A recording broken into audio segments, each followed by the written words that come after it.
আপনি ক্ষমতায় গেলে কি মানুষের উপর শরিয়া আইন জোর করে চাপিয়ে দিবেন? বাংলাদেশের মানুষের চাওয়া পাওয়ার কি কোনো মূল্য থাকবে না? দেখুন, আমরা জোর করে কিছু চাপিয়ে দেব না। ভোট দিয়ে ক্ষমতায় আনলে আমরা মানুষকে ভালো আর মন্দের পার্থক্যটা বুঝতে সাহায্য করব। ইনসাফ প্রতিষ্ঠিত হলে সমাজে কত শান্তি আসে সেটা আমরা মানুষকে বাস্তবে দেখাবো। তার মানে আপনারা ক্ষমতায় গিয়ে শরিয়া আইন চালু করবেন না?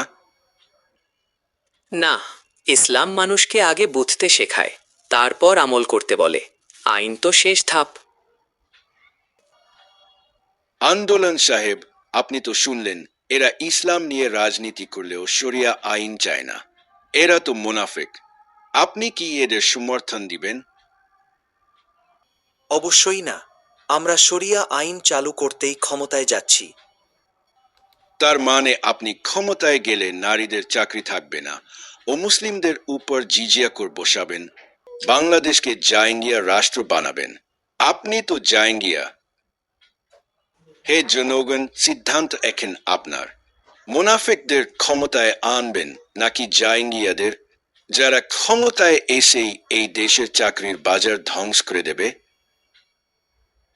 মাইকটা ওর হাতে, সে যেভাবে বোঝাবে মানুষ সেভাবেই বুঝবে।